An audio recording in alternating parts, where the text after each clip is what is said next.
to AETCM, the emergency medicine channel. Shall I start, sir? Yeah. A 42-year-old male patient, non-case of non-Hodgkin's lymphoma on chemotherapy, presented to the ER with complaints of generalized tiredness for the past 2 days, associated with nausea and muscle cramps. On initial 10-second assessment, patient is conscious-oriented, airways patent, no pooling of secretions. Breathing saturation is 98% in room air with respiratory rate of 22 per minute and chest air entry bilaterally equal. Circulation BP is 90-60 mm of Hg with a heart rate of 112 per minute, and disability wise GCS is E4 V5 M6 with pupil bilaterally equal and reactive. Exposure temperature is febrile. And coming to the urgence of primary survey, CBC CRP point of care was done, which shows HB of 10 gram per DL with WBC 22,000 per millimeter, 22,000 with platelet of 1,50,000 and CRP is 10 milligram per DL. And we also done VBG, which shows pH of 7.2 with PCO2 of 30, bicarbonate of 14 and lactate is 2.5 with creat 3.5 and potassium is 6.5 with sodium 130.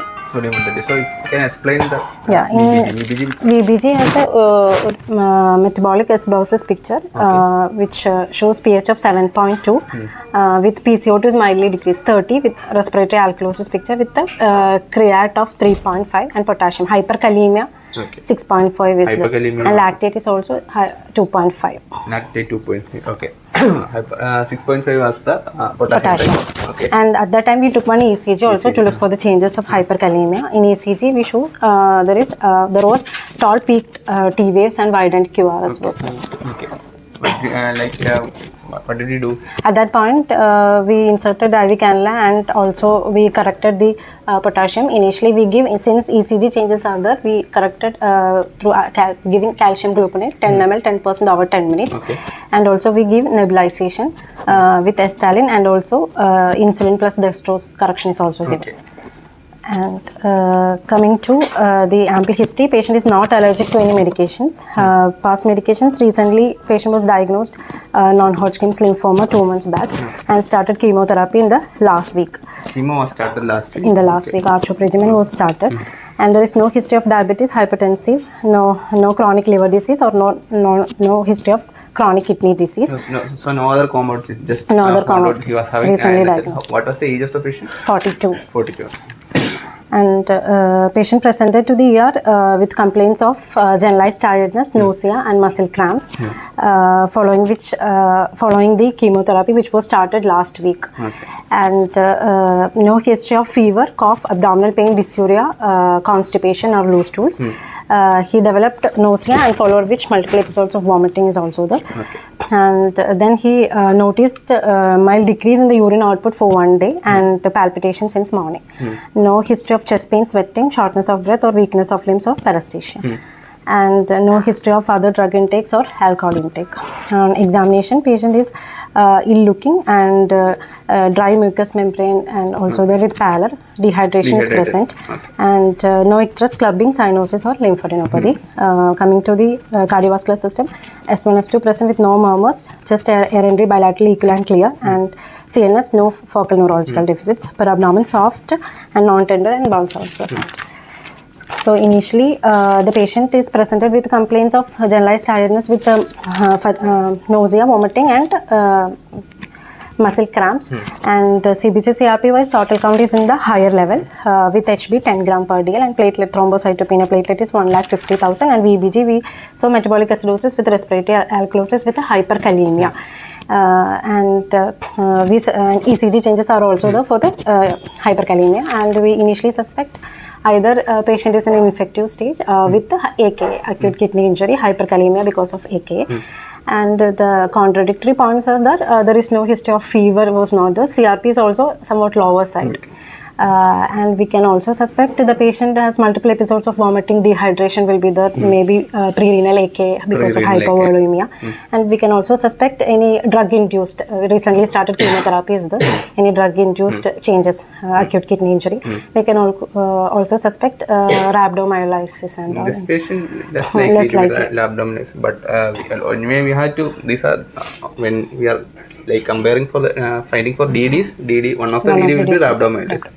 Okay, so how to differentiate between each and every condition, tumor lysis syndrome, sepsis with the AK or renal tubular acidosis, rhabdomyolysis. How do we differentiate whether it's each and everyone? How do we differentiate? We can also, in infection case, we can check for the serial CRP levels, any increase, and we can also check for procal levels and all. And we can check for the SOFA score and all sepsis criteria we can check. In case of pre-renal AKA, we can look for the urea creatinine ratio levels can be checked.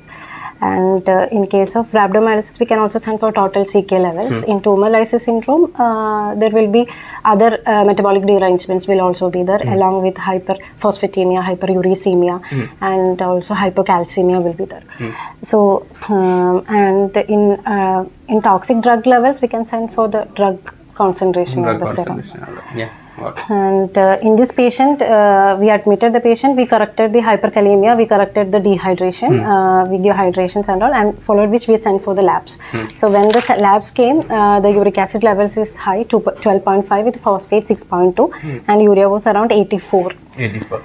So at that point, we suspected tumor lysis syndrome in the patient, and we corrected the already we corrected the hyperkalemia, and for hyperphosphatemia, we give hydration, and we check for the serial levels. In tumor lysis syndrome, it's a metabolic crisis due to the massive cytolysis and release of the intracellular contents into the systemic circulation. Basically, the potassium, phosphate, calcium, and nucleic acids will convert into uric acid. That's why hyperuricemia and intracellular proteins. So, most commonly occur in case of hematological malignancies, most probably Burkitt lymphoma, acute lymphoblastic leukemia, or chronic lymphocytic leukemia. In these cases, there will be rapid cell turnover and growth rate. And also in case of large tumor burden, that is bulky tumor more than 10 centimeter in diameter, and total count is more than 50,000. And also the serum LDH is more than 2 times the baseline.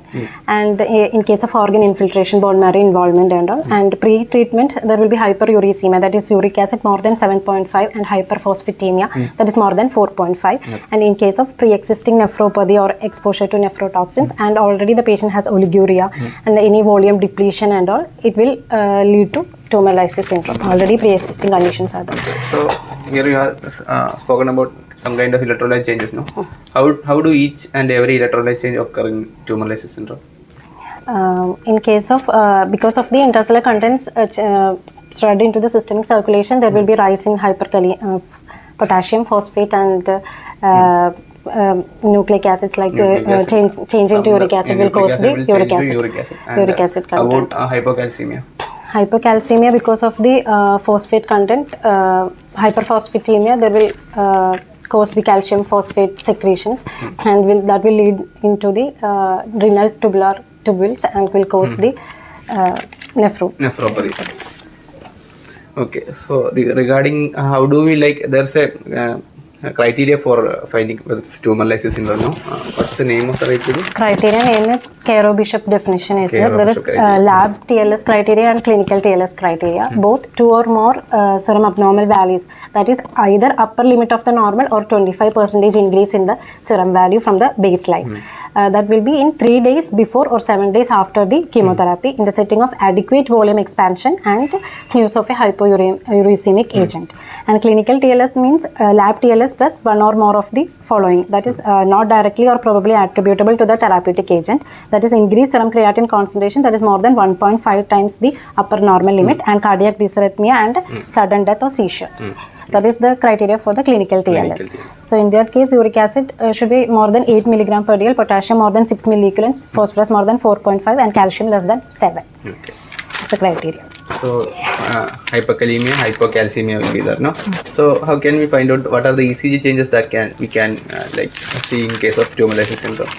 In hyperkalemia, there will be peak T waves, shortened QT interval, flattened or low P waves, and prolonged PR interval, widened QRS, and we can see sine wave pattern, and finally to the systole. Those are the hyperkalemic changes. Hypocalcemia, basically we can see the QT prolongation, the ST segment lengthening and all. So how do we manage in case of tumor lysis syndrome? We can divide the manage into prophylaxis and treatment, no? Yes. In prophylaxis, we can give good hydration, and also we can give either allopurinol or aspiricase to reduce the uric acid load in the system. Which is more preferred? raspberry case is more preferred, but it's very costly. And also there is chance for hypersensitivity, and it is contraindicated in case of G6PD deficiency. It can cause to hemolysis and methemoglobinemia. So that if the patient is high risk means serum uric acid level is very high, so that we have to give raspberry case. Raspberry case will decrease the uric acid load in the system. That means it is uric acid oxidase. Uric acid. How about this allopurinol is a xanthine oxidase inhibitor, so that it will prevent the formation of the uric acid. So in high risk cases, we will give the raspberry case, and and in intermediate risk we'll give allopurinol. Raspberry case dose is 0.2 mg per kg, that is 30-minute IV infusion. If the patient is elderly, and we can give less dose like 0.15 mg per kg. And allopurinol dose is 50 to 100 milligram per meter square every 8 hours to maximum 300 milligram per meter square per day, or 10 mg per kg per day in divided doses every 8 hours. Otherwise, we can give IV allopurinol. This is the dose in the children. In adults, we can give 100 mg per meter square every 8 hours to maximum 800 milligram per day. And in IV allopurinol, there is dose like 200 to 400 milligram per meter square per day to 1 to 3 divided doses. Maximum is 600 milligram per day. We can also give febuxostat, that is 40 mg per day. That are the prophylaxis. And in case of treatment also, we can give IV hydration to the patient. Aggressive IV fluid administration to increase the urinary excretion of the increased intracellular contents, that will lead to increased urine flow. And also we have to correct the metabolic derangements like hyperkalemia. And while correcting the hyperkalemia, we have to avoid the calcium administration unless there is any cardiovascular instability, like ventricular dysarrhythmia or wide QRS complex, or any neuromuscular irritability or seizures. Otherwise, the supplemental calcium will cause the metastatic precipitation of the calcium phosphate. And in case of hyperphosphatemia, we can give good hydration, and also we can use phosphate binders or by the administration of dextrose or insulin. Phosphate binders like sevelamer can be given, that is 800 mg TID. And we can also proceed with hemodialysis if large phosphate burden is there. But in hemodialysis, we have to repeat frequent and prolonged dialysis in case of hyperphosphatemia. And the indications for hemodialysis, if there is acute renal failure with oliguria with refractory hyperkalemia or hyperphosphatemia. Okay. So basically, we have to how do we like each and every patient coming to, like a patient is having SE and your own chemotherapy. Initial diagnosis anyway, we have to suspect sepsis or neutropenic sepsis.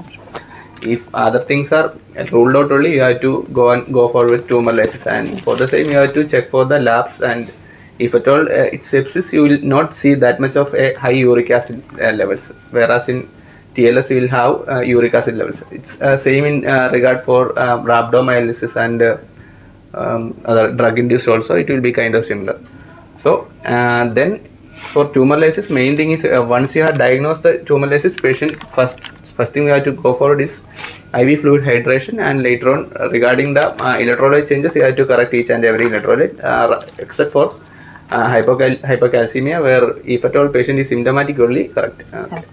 And also there is condition of spontaneous tumor lysis syndrome. In that case, hyperuricemia will be there, but frequently without hyperphosphatemia. In that case, because of the rapidly growing neoplasm with a high cell turnover, that will lead to the production of the high serum uric acid. That will reveals through the rapid nucleoprotein transcription, but it is unable to reutilize. But in case of after chemotherapy, because of the cell destruction, hyperphosphatemia and hyperkalemia, all other metabolic derangements will be there. And also we can do grading of this TLS, that is according to the level of the serum creatinine and the presence of any arrhythmia or seizures. We can grade the TLS also. Okay. You have grades now, grade 1 to 5. 1 to 5 grades. Yeah. So anything else you want to say? Okay.